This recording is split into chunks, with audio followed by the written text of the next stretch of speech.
U.S. warship that has been patrolling close to the artificial islands that China has created in the close to the Philippines and has fortified. And so we have a U.S. warship that's there. We'll talk about that in just a moment. And then they've been buzzed by some airplanes there. And, of course, Donald Trump has said that he is at the end of his strategic patience. He's going to be talking again to the Prime Minister of Japan and the President of China later today. And before we get back to the news, and before we get back to this voter fraud and investigations into who real voters are, and if we had fraudulent voters that were voting in the election, I want to remind you that we have our 4th of July summer mega special now live at InfoWarsStore.com. Free shipping store-wide on everything in the store and a wide variety of products that have been put on massive discounts. 30% off things like Brain Force Plus, Super Male Vitality, Survival Shield X2 Nascent Iodine, Z-Shield. 30 to 40% off InfoWars Select Storable Food. And remember, free shipping. That's a heavy item, so that's a big savings to get free shipping and 30 to 40% off InfoWars Select Storable Food. Non-GMO, made in America, storable for 25 years. And once you open it, you can reseal it for short-term use. Also, Emmerich's Essentials, our outdoor pack. That is 40% off retail. And Living Defense, 20% off.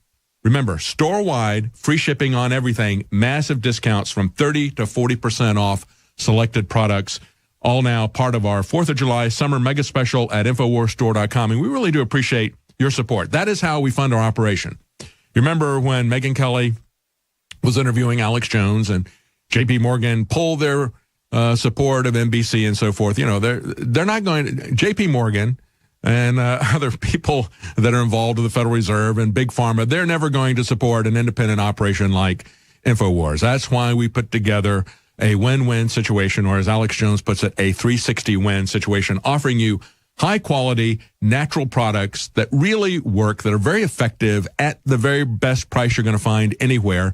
And that's how we fund our operation, going direct to you, so we don't have to go to the type of people that want to fund NBC and Megyn Kelly. Let's go back to this issue of voter fraud.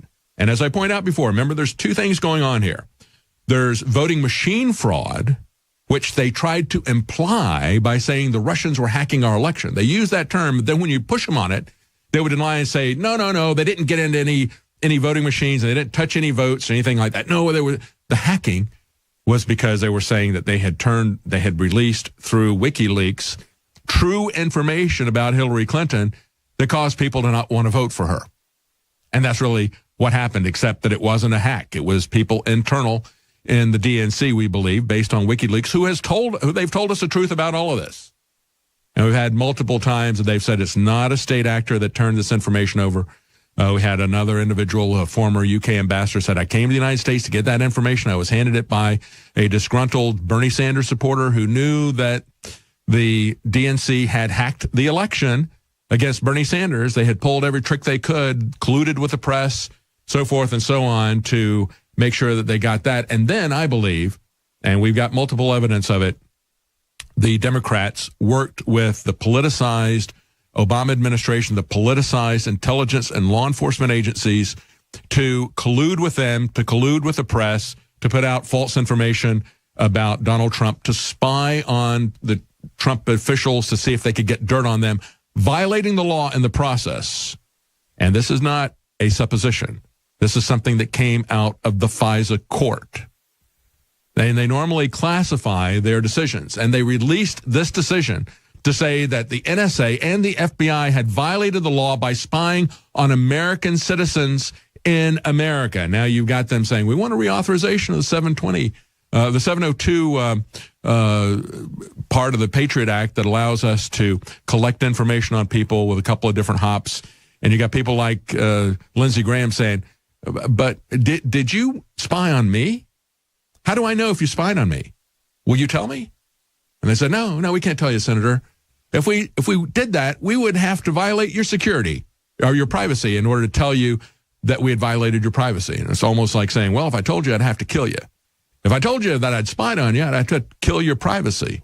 So I'm not going to tell you. I'm not going to give you that information, Senator. I just want you to reauthorize this and to make it permanent so we don't have to come back and do this again. Now, maybe they got enough information on on Lindsey Graham that they can force him to do that. I hope they don't, because it's only going to get worse if we don't put an end to this politicized surveillance state that is operating for itself. But let's move now from the phony issues. And again, these phony issues about the hacking of the election, that was something that was being put out there by Hillary Clinton, being put out there by Jay Johnson and everything back in October. Remember, we had Jay Johnson when he finally said, I'll talk to you now, finally, about breaking in illegally into state boards of elections. He goes before Congress and he says, yeah, Jim Clapper and I made the statement on October 7th, and I'm glad we did, frankly, to say that the Russians were hacking our elections. Now, when he said that on October 7th, he was getting himself involved in the election in a way that was a violation of the Hatch Act. And remember, going back to about that same amount of time, October 31st, CNN was saying, what is the Hatch Act? Did James Comey break it? And Harry Reid said, yeah, I think he did. Well, what is the Hatch Act? The Hatch Act is something that was passed in 1939. Congress wanted to make sure that federal employees were not going to be supporting candidates in congressional elections. They restricted the ability of federal employees to engage in political campaign activities. This is why Andrew McCabe, current acting director of the FBI, is in trouble, because he campaigned as an FBI agent for his wife, and also for and he was investigating the guy, Terry McAuliffe, who gave $700,000. This governor of Virginia was being investigated along with Hillary Clinton, and he gave $700,000 in a campaign contribution to McCabe's wife when she's running for Senate. I mean, these are multiple ethics violations, legal violations, Hatch Act. The only question is, will the Trump administration call him on it? And here's what the Hatch Act says.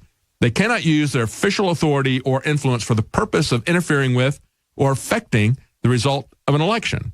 And as they point out, the law doesn't require that the employee's wrongful conduct actually interfere with or affect the result of an election. It's just something that could possibly do that. So that's a key part of this to keep in mind when we look at the fact that Terry McAuliffe does not want to turn over this publicly available data to help us look at the voter registration rolls.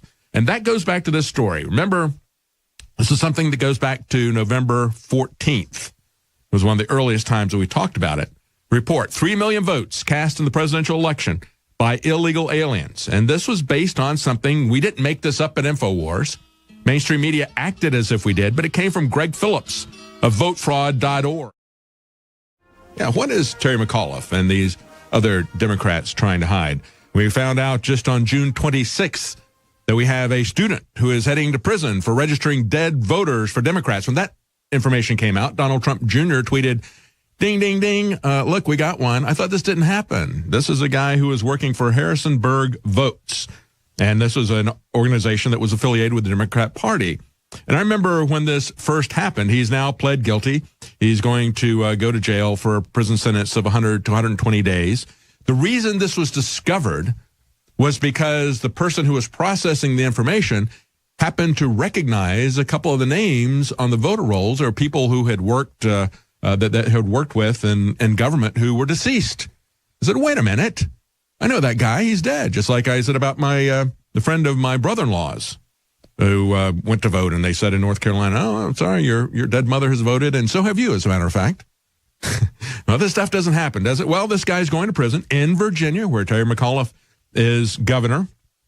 And this goes back, this is something that the mainstream media has really hammered Donald Trump and used InfoWars to hammer him with, saying, oh, that's a lie. That's absolutely a lie. There wasn't any fake voting going on whatsoever. And yet they refuse to turn over public information. Publicly, they're stonewalling with this. They said, we don't want to legitimize this. In other words, we don't want to find out if it's true. We don't want to find that out. Going back to November 14th, if you remember, we had this report from votefraud.org. It was Greg Phillips who tweeted out. He was the president of that organization. He said, we verified more than 3 million votes cast by non-citizens. We're joining True the Vote to initiate legal action. They want to find out if it's going to. Why wouldn't Democrats want to have honest elections? Rhetorical question there. Okay. Then a couple of weeks later, the mainstream media comes out because Donald Trump says, I won the popular vote if illegal voters excluded. And they went ballistic They said, look, he's getting that from InfoWars. We were just reporting what Vote Fraud and True the Vote were saying. They said, hey, we looked at this and we saw 3 million votes cast by non-citizens, and we're going to initiate legal action. We reported that. Then Donald Trump says, I won if the popular vote, if illegal voters are excluded. And then they come out and say, that's a lie. New York Times. We spent the first hour of the show talking about the New York Times and how they've had to pull back their false idea of 17 intelligence agencies have unanimously said there was Russian involvement in our election and so forth. 3,500 stories about that as of May. And they've still been pushing this along. So AP and the New York Times had to pull that back. New York Times didn't even their retraction was a lie. Even their retraction was wrong. There weren't even 3 agencies who did it. It was a panel, as I pointed out before, a panel of people that were handpicked.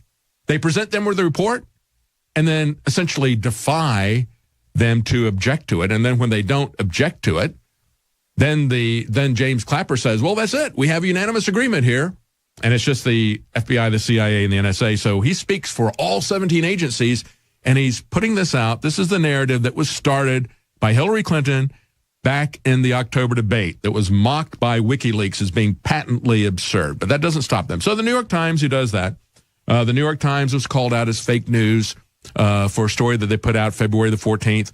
And then when James Comey testified at the beginning of June, he said, no, that wasn't true at all. So over and over again, they got a great record. But they said that Donald Trump was lying because Donald Trump was basing his information about illegal people voting on InfoWars. Back in January, the New York Times called Trump's claim a lie. However, a new study shows that, if anything, we underestimated the number of illegals who voted. This is a story from Paul Joseph Watson, June the 20th this year on Infowars.com. This new study is from a research group in New Jersey, and this is as of June the 20th. They've taken a fresh look at post-election polling data. They've concluded that the number of non-citizens voting illegally in the U.S. elections is likely far greater than any previous estimates, reported the Washington Times.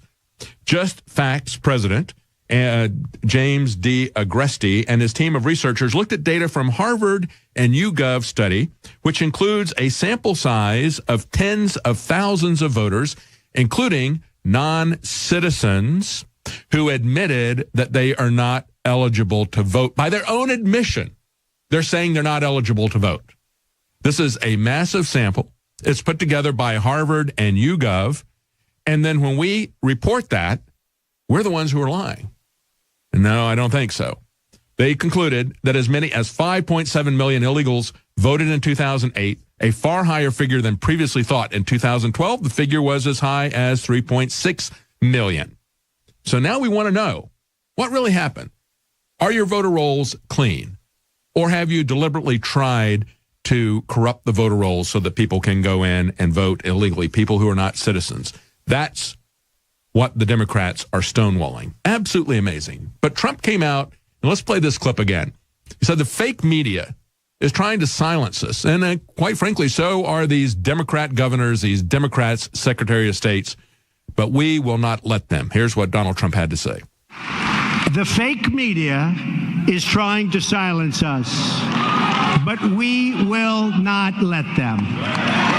Because the people know the truth. The fake media tried to stop us from going to the White House, but I'm president and they're not. There you go. Now, that was at a Celebrate Freedom rally that happened yesterday. And Donald Trump said the fake media is trying to silence us, but we will not let that happen. I'm president, and they're not. And so that's why he's going in. He's going to take a look at these voter registration rolls. He's going to expose their lies. And again, they're coming so quickly. I know that it sounds repetitive when we talk about fake news, fake news, fake news, and everybody's calling each other fake news, but you need to look at the details. I'm not going to go into it again. Look at the details. Look at what happened with the New York Times, with CNN, with AP multiple times, making up meetings that never happened, then using that to imply that the Trump administration broke the law. We've got Alex Jones joining us on the phone right now. He's very excited, I'm sure, about what has been happening the last day or so as the mainstream media is melting down. Go ahead, Alex. Well, that's right. As I sit here and work and prepare for tomorrow's broadcast, just everything you're saying is so spot on. And as soon as I heard you talk about the New York Times and the fact that on Friday they had to just quietly halfway retract their giant lie made me think, man, so many of their lies are imploding. I can't even keep track of them. That's why I love hearing you host the show and soon your own broadcast, because you're so on target. But exactly, even their retraction was a lie. Just like with ClimateGate, they said thousands of scientists unanimously agree that climate change is man-made and a carbon tax is needed. But it was only a UN panel that had sent letters out to thousands of scientists inviting them to attend. And if they did attend or didn't attend, it didn't matter. They still put their name on it and said they agreed, even though most of them didn't agree. So this is what's so incredible. The 17 agencies unanimously agree. They didn't. It was some think tank panel which they set up. It's all giant fraud. Just like CNN's been caught with all the fake news, threatening the president's life. Then they say he's causing a dangerous climate. Forget Trump in the equation. Regardless, the deep state is a complete joke. It's imploding. They're having to retract stuff every few minutes now. And, David, I just wonder where they're going with all this. Tomorrow, 11 a.m., I'll be live on the eve of 4th of July, the birth of our country, breaking this down and all the other giant news. David, back to you. Thank you, Alex. And, you know, there's another clip that we haven't played yet. And I want to play this clip for you because this is a staged video that shows a refugee. It's a fake drowning. And remember that in the aftermath of the London Bridge attack, we had CNN orchestrate a protest against violence. When we come back, we're going to play this clip for you. DNA Force is finally back in stock at InfoWarsStore.com. DNA Force protects your body from the toxic environment that surrounds us all. The powerful ingredients include bio-PQQ and coenzyme Q10. Protect yourself against dangerous free radicals. Optimize cellular energy. It's DNA Force. It's available for a limited time only. Get yours today, right now, at InfoWarsStore.com.